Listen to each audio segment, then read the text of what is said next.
안녕하세요. 오늘도 사연사롱을 찾아주셔서 감사합니다. 연남동에 사는 쌍둥이 엄마예요. 불과 2년 전까지만 해도 제가 결혼해서 애까지 낳고 살게 될 줄은 몰랐어요. 시집살이로 고생하는 엄마를 보고 자라서 결혼이라면 학을 떼고 살았으니까요. 모르긴 해도 제 남편을 못 만났더라면 저는 지금까지도 독신을 고집하며 혼자 살고 있었을 거예요. 그런 점에선 남편한테 고마울 뿐이에요. 제 남편은 재미교포예요. 시댁 식구들은 모두 미국에 살고 있죠. 덕분에 고부간의 갈등으로 고생할 일도 없고 명절이나 제사 문제로 스트레스를 받을 일도 없어요. 기혼 여성에겐 이보다 좋을 수는 없는 최상의 시댁이죠. 제가 남편과 결혼을 하게 된 것도 바로 이런 이유 때문이에요. 시댁과 멀고 시집살이가 없다는 점이요. 이런 제 모습이 이기적으로 보이겠지만 제가 이러는 데는 이유가 있어요. 바로 제 친할머니 때문이죠. 영화나 드라마에서 보면 할머니는 정겹고 따뜻한 분으로 묘사되잖아요. 그런데 제 경우에는 완전 달라요. 할머니란 단어만 들어도 피가 끓고 손이 바들바들 떨릴 정도로 싫거든요. 그건 아마도 어렸을 때부터 고약한 친할머니한테 된통 당해서 그럴 거예요. 친할머니는 우리 가족에게 있어서는 세상 누구보다 잔인한 분이었거든요. 저희 아빠는 3남매 중 장남으로 할아버지의 기대를 한 몸에 받고 자랐어요. 하지만 기대가 크면 실망도 크다고 아빠는 부모님의 기대에 부응하지 못했죠. 처음부터 그럴 깜냥이 못 됐거든요.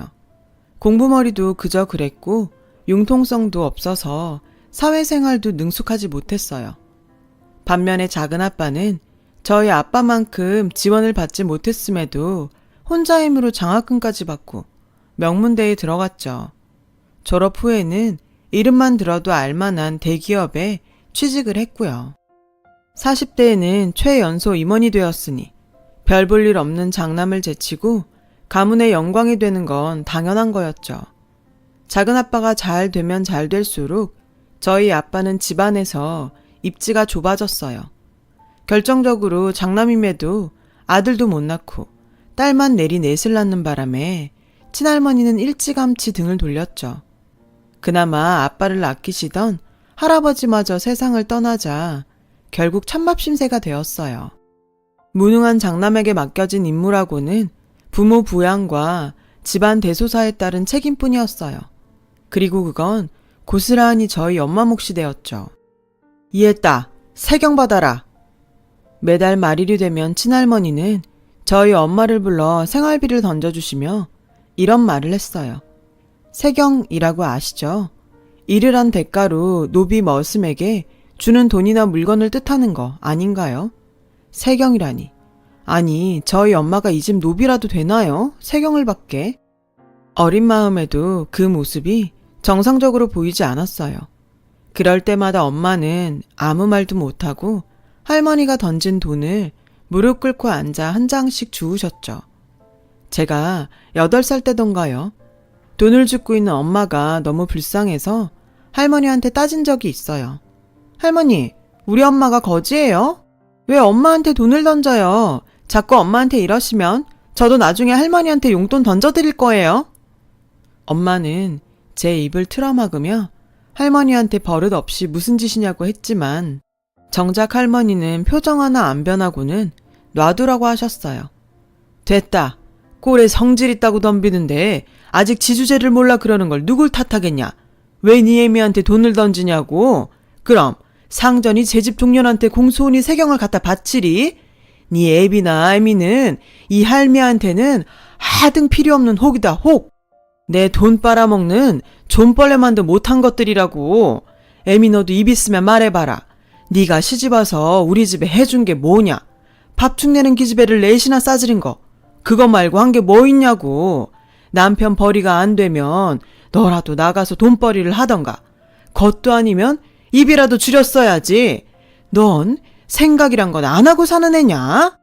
소정이 너도 똑똑히 들어라. 앞으로 너랑 네 동생들도 내 피 같은 돈으로 먹고 살려면 내 앞에서 고개 빳빳이 들고 빠락빠락 대들 생각일랑 일찌감치 접고 이 할미를 상전 모시듯 극진히 받들어. 안 그러면 밥도 못 얻어먹을 줄 알아. 이게 바로 저희 친할머니예요. 자식도 며느리도 심지어 손녀들까지 종부리듯 하는 못돼 먹은 노인네요. 솔직히 저는 이런 할머니보다도 저희 부모님이 이해가 안 갔어요. 이런 대접을 받으면서 왜 할머니를 모시고 사는지 이유를 모르겠더라고요. 그래서 나가 살자고 울기도 많이 울었죠. 그럴 때마다 엄마는 금방이라도 울 것 같은 얼굴로 꾹 참으시며 주방으로 들어가셨어요. 나중에 알았지만 저희 엄마는 어려서 부모님을 여인 탓에 친척집에 얹혀 살아서 친정이 없었더라고요. 집을 나가고 싶어도 갈 곳이 없어서 나갈 수도 없었죠. 할머니도 그걸 알기에 더 지독하게 엄마를 괴롭히셨던 거고요. 거기에 무능한 남편 탓에 당장 생활비도 시어머니한테 받았어야 하니 더더욱 할머니 앞에서 주눅이 들 수밖에 없었죠. 결국 저희 자매는 부모님을 따라 할머니한테 종취급을 받으며 자라야 했답니다. 할머니는 저희 자매한테 용돈을 주실 때도 옛다, 세경이다 이러면서 주셨거든요. 그렇게 비참하게 용돈을 받는 게 너무 싫어서 저와 동생들은 철이 들면서부터 용돈벌이를 시작했어요. 마당 딸린 대저택에 살면서 아이들이 용돈벌이까지 나서니 주변에서는 어린 것들이 벌써부터 돈귀신이 붙었냐며 놀려대기도 했지만 그래도 그런 소리를 듣는 편이 할머니한테 세경을 받는 것보다는 나았으니까요. 적어도 사람 취급은 받으니까요. 당시 할머니는 할아버지가 하시던 한약방을 물려받아서 운영하셨는데 할아버지 어깨너머로 배운 맥 짚는 실력이 어찌나 뛰어나던지 지방에서도 환자들이 몰려들 정도였죠. 그렇다 보니 한약방도 할아버지가 하시던 때보다도 훨씬 장사가 잘 돼서 아예 한약방이 새 들어있던 건물까지 사들일 정도였어요.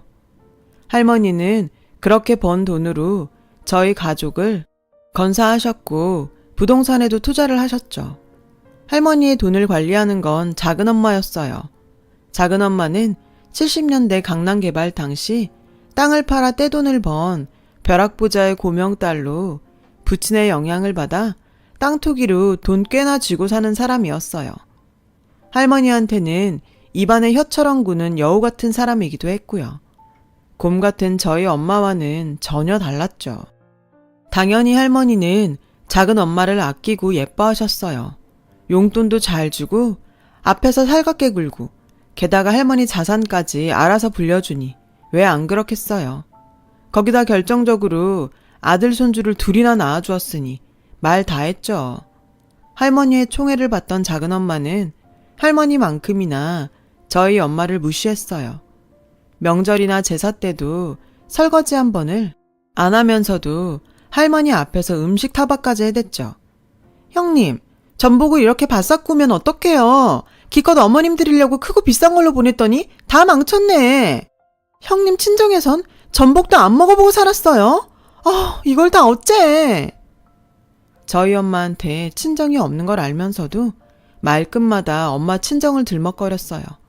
그러면 기다렸다는 듯 할머니가 끼어들어 한 소리씩 보태셨죠. 제가 어디 그럴 친정이라도 있더냐? 고기도 먹어본 놈이 먹는다고 뭘 먹어봤어야 제대로 음식을 하지. 괜히 작은 애 돈만 썼구나. 큰애 너 뭐하니? 작은 애한테 사과 안 하고. 아주 쌍으로 저희 엄마를 괴롭히는데 생각 같아선 동생들이랑 같이 달려들어 머리채라도 잡고 싶었지만 그랬다가는 오히려 저희 엄마가 더 힘들어질까봐 꾹 참아야 했어요. 이런 지옥 같은 생활은 제가 대학을 졸업하고 회사에 다닐 때까지 이어졌어요. 그런데 모든 일에는 끝이 있다고 우리 가족의 종살이도 엔딩을 맞게 되었죠.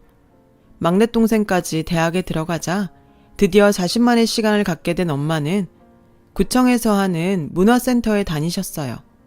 붓글씨며 퀼트, 그 밖에도 이런저런 강좌를 수강하셨는데 그러다가 부동산 경매 강좌를 듣게 된 거예요. 1년을 꼬박 달려들어 공부하던 엄마는 강사의 추천으로 빌라를 낙찰받게 되었죠. 시세보다도 말도 안 되게 저렴한 가격으로요. 그런데 그 사실을 안 할머니가 엄마의 머리채를 잡고 욕설을 퍼부으며 도둑으로 몰아세우지 뭐예요. 엄마가 당신 돈을 훔쳐 집을 샀다는 거죠. 니깐년이 무슨 돈이 있어서 집을 사? 네가 나 몰래 내 돈 빼돌려서 산 거 내가 모를 줄 알고 그래. 내놔라 이 도둑년아. 이게 이젠 상전돈까지 손을 대? 그때였어요. 그동안 늘 참고 살아왔던 엄마가 할머니를 똑바로 쳐다보며 소리쳤어요. 누가 상전입니까? 왜 어머님이 제 상전이에요? 누가 어머님한테 그럴 권리를 줬는데요? 저요, 그동안 할 만큼 했습니다. 무능한 남편 만난 탓에, 아들 자식 못 낳은 탓에, 말도 안 되는 집구석에 시집 온 탓에 죽은 듯이 살았다고요. 제가 정성 다해 어머님을 모시면 언젠가 어머님도 알아주실 줄 알았어요. 그런데 제가 사람을 잘못 봤네요. 기대라는 건 사람한테 해야 하는 건데 어머님은 사람이 아니시네요. 개 돼지 만도 못한 짐승이네요. 그래서 더는 안 참을랍니다. 그리고 저요, 집 사는데 어머니 돈 한 푼도 안 건드렸어요. 그 집은 우리 애들이 어려서부터 고사리 손으로 한 푼 두 푼 모은 돈에 쟤들 월급 모은 걸로 산 겁니다. 그러니까 억지 좀 그만 부리시라고요. 엄마는 얼굴이 벌개지도록 소리쳤어요. 그 모습에 할머니는 적잖이 놀란 눈치였죠. 하지만 순순히 물러서지는 않았어요. 이년이 어디서 눈을 똑바로 뜨고 상전한테 대들어? 너 내 집에서 내 쫓기고 싶어? 그놈의 상전. 제발 그만 좀 하시라고요. 저요, 어머니 몸종 아니에요. 그러니까 이런 말 들을 이유 없다고요. 그리고 어머님이 나가라고 안 해도 저 이 집 나갈 거예요. 그러니 걱정 마세요. 다리미 판잣집인들 이 집 구석보다 마음이 불편하겠어요? 빌어먹어도 어머님 돈보다는 낫겠죠. 그렇게 우리 가족은 할머니 집을 나왔어요. 지방에서 기숙사 생활을 하시던 아빠는 전화로 이 사실을 전해 들으셨고 말없이 한숨만 푹푹 쉬시다가 체념한 듯 알았다고 하셨어요. 아빠는 회사에 월차를 내고 이삿날에 맞춰 서울로 올라오셨어요. 그 사이 엄마와 우리 네 자매는 이삿짐을 싸놓았고요. 포장이사는 가격이 어마어마해서 용달을 부르고 인부를 사서 이사를 했어요. 돈도 돈이지만 들고 나올 짐이 별로 없었거든요. 할머니는 혹여 우리가 당신 돈으로 산 물건을 들고 나갈까봐 도끼 눈을 뜨고 나와 지켜보셨어요. 그리고는 앞으론 이 집에 발도 들일 생각 말라고 엄포를 놓으셨죠. 그러자 지금껏 말 한마디 없던 아빠가 작정한 듯 한마디 했어요. 네, 그럴 생각입니다. 저도 더 이상 이 사람 가슴에 못 박는 짓 못하겠어요. 그러니 어머니도 다시는 이 사람을 며느리로 볼 생각은 마세요. 저도 아들로 볼 생각 마시고요. 그동안 저희 가족 돌봐주셔서 감사드리고 몸 건강히 만수무강하세요. 아빠의 담담한 마지막 인사에 할머니는 쌩하니 방으로 들어가셨어요. 소파, 냉장고 등 집기들은 할머니 거라서 우리가 들고 나온 건 책상과 옷장, 책과 옷가지 정도가 고작이었어요. 전기밥솥부터 신발장까지 모두 새로 사야 할 정도였으니까요. 경매로 산 집은 우리 6 식구가 살기에는 너무도 비좁았어요. 방도 2개뿐이었고요. 아빠가 회사 때문에 지방에 계셔서 그나마 다행이었죠. 이사를 한 그날 우리 가족은 거실에 신문지를 펴고 짜장면을 시켜 먹었어요. 막내 동생은 이제 할머니 눈치 안 보고 TV도 볼 수 있다고 엄청 신나하더군요. 다른 동생들도 마찬가지였죠. 하지만 누구보다도 표정이 밝은 건 엄마였어요. 이삿짐 정리에 청소까지 하느라 힘드셨을 텐데도 얼굴에서 웃음이 떠나지 않더라고요. 아빠는 그런 엄마한테 무능한 남편 때문에 고생 많았다고 미안하다시며 엄마의 어깨를 톡톡 두드려 주셨어요.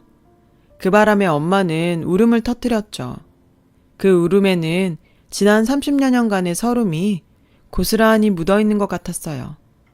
애교가 많은 막내 동생은 엄마한테 또르르 달려가 애교를 떨어댔고 결국 엄마의 울음은 금세 웃음으로 바뀌어 버렸어요. 그래, 내가 내 딸들 덕에 산다. 참, 앞으로는 허리띠 졸라매야 하니까 다들 반찬 투정은 할 생각 마. 버는 족족 엄마한테 가져오는 것도 잊지 말고. 특히 당신 명심해. 호랑이 없는 굴에 여우가 왕이라고 할머니한테 벗어나니 엄마의 독재가 시작됐지 뭐예요.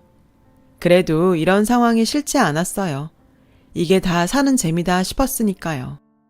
그날 우리 6 식구는 거실에 요를 펴고 다 같이 모여서 잤어요. 밤새 수다를 떨면서요. 저는 아빠가 그렇게 말이 많은 사람인 줄은 그때 처음 알았다니까요. 첫 경매로 산 빌라를 시작으로 엄마는 본격적으로 부동산 경매에 뛰어들었어요. 아빠의 월급과 우리 자매들의 월급으로 엄마는 이후 몇 개의 빌라를 더 샀고 그 빌라에 세를 놓거나 되팔아서 목돈을 만들어 나갔죠. 그렇게 10년 가까이 경매 부동산으로 돈을 굴린 엄마는 드디어 상가 건물을 손에 쥐게 되었어요. 그러던 어느 날 세입자가 집으로 전화를 했더라고요. 사정이 있어 그러니 이번 달 월세를 다음 달까지 미뤄달라는 부탁 전화였죠. 그런데 평소 엄마 모습과 달리 찬바람이 쌩쌩 부는 목소리로 오늘 직접 가게로 찾아갈 테니 얼굴 보고 얘기하자고 하더라고요. 낯선 엄마의 모습에 저랑 동생들은 많이 놀랐어요. 전화를 끊은 엄마는 저희들을 보며 작심한 듯 말했어요. 니들도 같이 갈래? 엄마가 보여주고 싶은 사람이 있는데. 모처럼 휴일이라 집에서 쉬고 싶은 마음이 간절했지만 왠지 엄마가 저희들한테 보여주려고 직접 가게로 찾아가겠다고 한 것 같아서 동생들과 함께 엄마를 따라 나섰어요. 그런데 도착해보니 낯익은 곳이더라고요. 친할머니 한약방이 있는 건물이었죠. 엄마가 경매로 산 건물이 친할머니 건물인 줄은 꿈에도 몰랐거든요. 엄마는 당당하게 어깨를 펴고는 한약방 문을 열고 들어갔어요. 저희 자매들도 뒤따라 들어갔죠. 엄마와 저희들의 방문에 안에서 기다리고 있던 할머니와 작은엄마가 얼굴을 찡그리더군요. 왜 우리가 왔는지 모르는 눈치였어요. 이것들이 어디라고 떼거지로 몰려와? 왜? 이제라도 무릎 꿇고 싹싹 빌려고 개떼처럼 몰려온 거냐? 그런 거라면 됐다.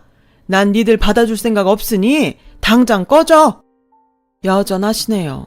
그런데 어쩌죠? 제가 지금 여길 나가면 어머님이 꽤 곤란해지실 텐데요. 괜찮으시겠어요?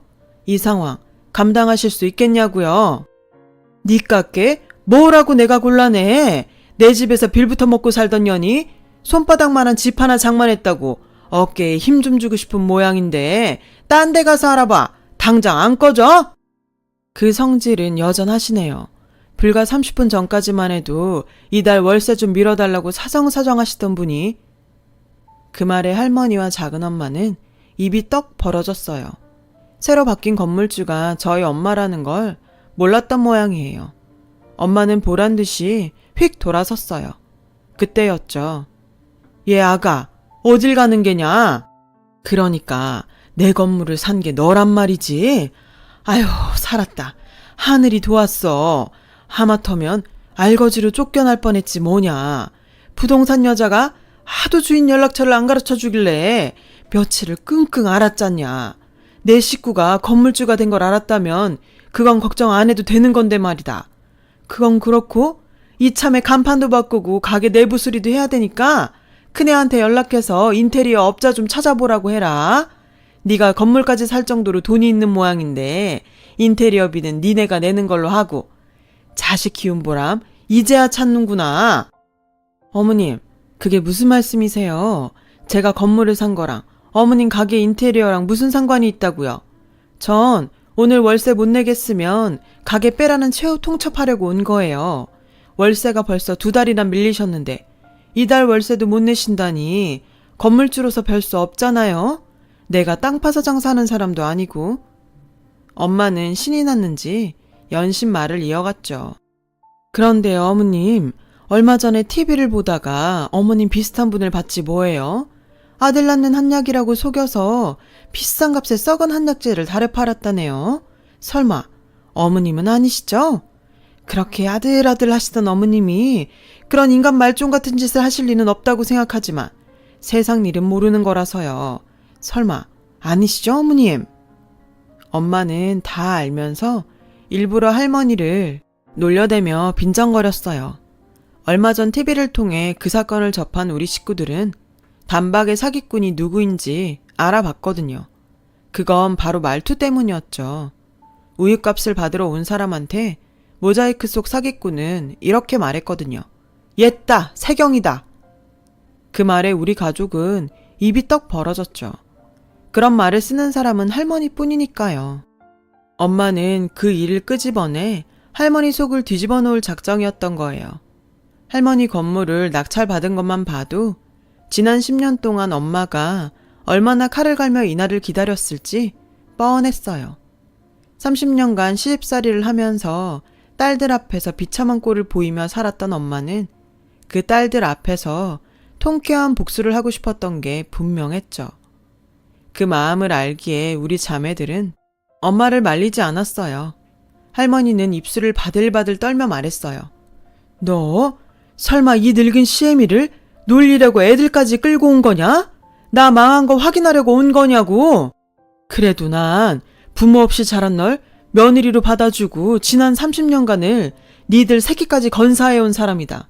그런데 네가 나한테 이럴 수 있는 거냐? 네가 나한테 이러면 안 되는 거다. 며느리로 받아줘요? 언제 어머님이 저를 며느리로 봐주셨어요? 그런 사람이 매달 세경 던져주며 종년이라고 불러요? 입은 삐뚤어져도 말은 바로 하랬다고? 어머님한테 저는 돈 주고 부리는 종년이었지. 단 한 번도 며느리 아니었어요. 내 딸들도 어머님 손녀가 아니라 종년 딸 취급받고 자랐다고요. 우리가 모자이크 처리된 어머님을 어떻게 알아봤을 것 같아요? 옛다 세경이다. 그 말 때문이었어요. 지난 30년간 어머님이 저희 가족한테 했던 그 모진 말 때문이었다고요.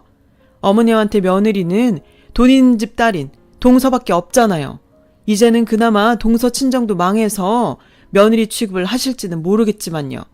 암튼 계약기간도 이미 지났고 월세도 3달이나 밀리셨으니 당장 가게 비워주셔야겠어요. 그리고 모든 계약은 중개사 통해서 할 테니 저한테 전화하지 마세요. 아셨어요?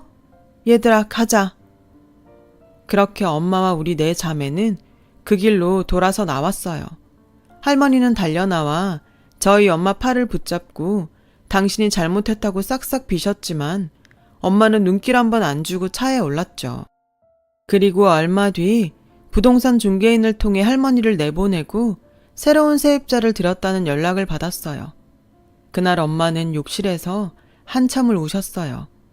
엄마의 지난 30년은 그렇게 눈물에 씻겨 나갔죠.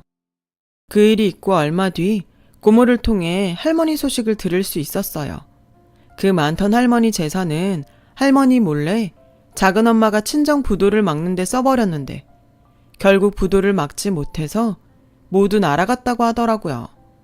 할머니는 그 길로 작은 엄마를 찾아가 악다구니를 쓰며 내 돈 내놓으라고 작은 엄마 머리채까지 잡고 싸우다가 제 성질에 못 이겨 실신을 하셨다네요. 하지만 그게 끝이 아니었어요. 가짜 한약 피해자들한테 위자료를 배상하느라 집까지 팔아야 했거든요. 얼마 남은 돈으로 할머니는 요양원에 들어가셨다는데 충격으로 말을 못 하신다고 하더라고요. 그동안 당신 입으로 지은 죄를 그렇게나마 맞게 된 거죠. 이 소식을 들은 엄마는 착잡한 표정이었어요. 왜 아니겠어요. 미운이 고운이 해도 30년을 시어머니와 며느리로 살아왔는데요. 고부간의 갈등은 가해자도 피해자도 결국엔 상처를 입게 되나 봐요. 다사다난했던 시간도 어느덧 지나고 저희 엄마는 제 쌍둥이 아이들을 돌보시며 여전히 부동산 경매 사이트를 찾아보곤 하세요. 늦바람이 무섭다고 늦음하게 돈맛을 알게 되시군 멈출 줄을 모르시네요. 어쩌겠어요. 그간 돈에 맺힌 한을 그렇게라도 푸시겠다는데요. 덕분에 저희 4자매한테도 콩콩물이 종종 떨어지니 땡큐지만요. 엄마도 아빠도 행복하셨으면 좋겠습니다.